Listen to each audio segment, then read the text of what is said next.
should never forget the name Ziyah Harris. Now, just take a moment and look at the last photo taken of this child. Ziyah Harris was a child. She was 13 years old. Study her face. Look at the light in her eyes. Ziyah took this final photo of herself at school January 9th, 2024. She was never seen again. Prosecutors believe she was pregnant. She was brutally murdered. The child's body has never been found. When charges were brought, Wayne County Prosecutor Kim Worthy highlighted this photo in a heartbreaking way. She is smiling and waving and saying hello. But little did she know that she was really saying goodbye. The next thing Detroit should never forget is how 36th District Court Judge Aaliyah Sabri, at a hearing last week, called out many adults in Ziyah's life, saying they also failed this child. From what I have heard over the last 4 days and 5 days total, is that several people failed her. I don't know where her mother is. I don't know anything other than that she was forced to live in a home where she was not protected or given the adequate attention and love.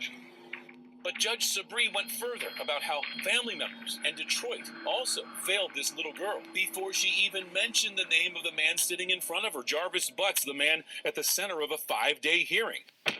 Bit by bit, prosecutors here worked to connect the dots that Butts allegedly abused Ziyah over a long period of time sexually, allegedly controlled her life. Prosecutors say Butts got Ziyah pregnant, and the judge said she believes all of the evidence shows Butts allegedly tried to abort the pregnancy himself. But the judge says she believes Butts injured Ziyah and then murdered her.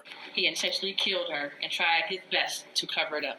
But without finding Ziyah's body, investigators focused on Butts, and they had to find his cell phone. Butts told police he had nothing to hide and told police to go through his phone. Things in my phone, y'all have possession of my phone. Take a look at it, go through it. So I don't know what that's about. I don't know why she said. Apparently, Butts was right. There was nothing linking him to abusing or killing Ziyah on his cell phone, but that's where Detroit police data experts dug in, expert after expert detailing in court how they extracted all of the deleted material from his phone, his web searches, how to abort a pregnancy using antifreeze, and then the thousands upon thousands of text messages he sent to Ziyah. Detroit Police Sergeant Shannon Jones and her team got those deleted texts, and for hours, Jones read hundreds of those texts in court, text after text showing a 42-year-old man in complete control of a 13-year-old girl. He sends her a text that says, "Are you naked yet?" She replies to him and says, "No, I don't want to get naked." She replies, "Are you mad that I didn't get naked?" 5 days of this preliminary hearing, Butts was hunched over behind his lawyer with a mask on. I watched him for 4 days. He never looked up once. Jarvis Butts, the last person prosecutors say who was with Ziyah. The final person, the judge says, who failed Ziyah Harris. And while I mentioned other people that failed her, Jarvis Butts, you are the monster in this whole picture. Arrested for it, and it popped up his Otis information saying that he was a sex offender and had sexually assaulted a child under the age of 13. And I looked at Shannon and I was like, "Shannon, he's a sex offender." "Yeah," he said, "the girl lied." I'm like, it says the girl was 13, and then I did the math on his age. I said he was 24. So it ain't no lie there. "Yeah, but he did his time." And I'm like, "Nah, nope." I was like, "You need to leave him alone." Over the course of the years, I would tell her, "You need to leave him alone." He was not good to her. He did not treat her well. He did not teach the children well at all. He fathered them. He created them, but he was not a father figure that I would have tried to hang on to for the kids. But anyways, I looked on the sex offender registry and saw that he was not on there. So I called. And that's when they went after him, and eventually, maybe about 6 months later, he had to report. They registered him, and he ended up on the sex offender registry. But so he was supposed to be on the registry the whole time. The whole time, and this was like 12 years ago. But get this, his last report is 2019. He hasn't reported for his sex offender registry since 2019. So he probably wasn't reporting it very often in between those times either.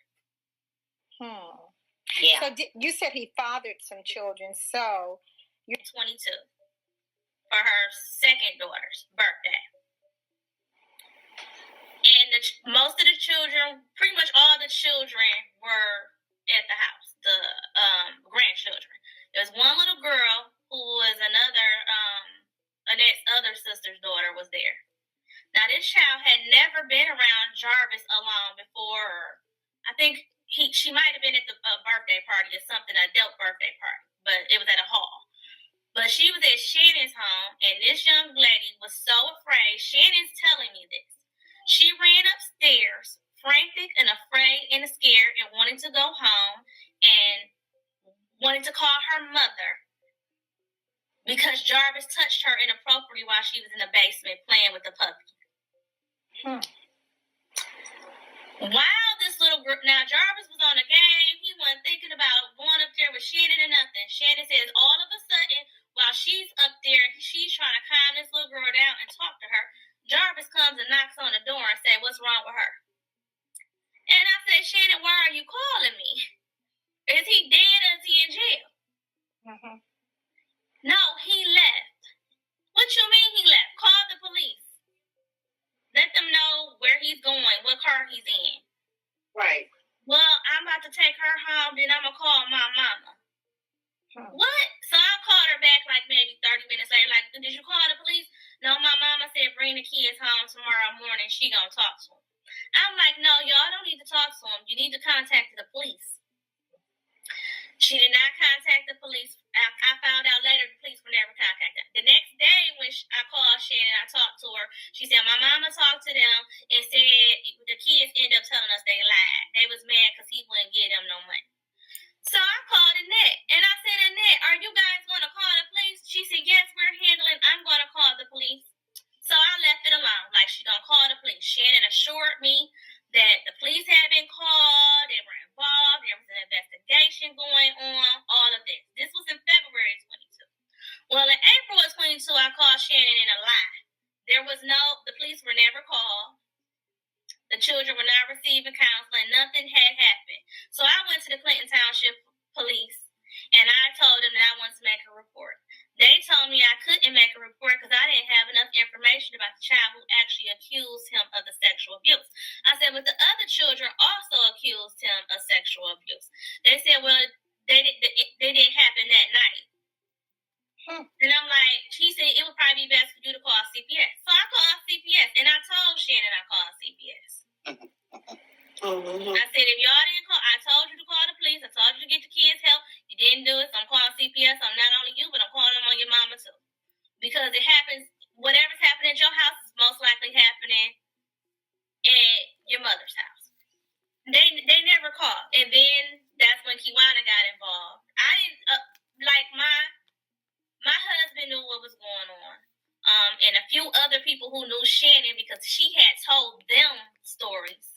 Mm-hmm. But this is how Kiwana got involved. So I'll let Kiwana tell what happened on her end. So then I end up going over there to drop off N'Ziyah some clothing. And once I got there, Shannon pulled me to the side and said, "I got to tell you something." And I go, "Okay, what's going on, little cuz?" And she said, that Janelle and called protective services on me and lied and said that Jarvis was doing something to the kids. I said, What? What do you mean she called protective services to say Jarvis was doing something to the kids? How would that come about? So that's when she went to tell me, it was a party. And she explained that what happened at the party, and that they ended up questioning children, and her daughter, along with N'Ziyah, along with my other little cousin, which I've never met, had expressed to her that Jarvis offered them monies to do things inappropriately. Her that Jarvis offered them monies to do things inappropriately. She said, however, she found later on that her daughter was lying. And I said, Shannon, kids don't lie about stuff like that, but a child not gonna come and tell that something like that happened.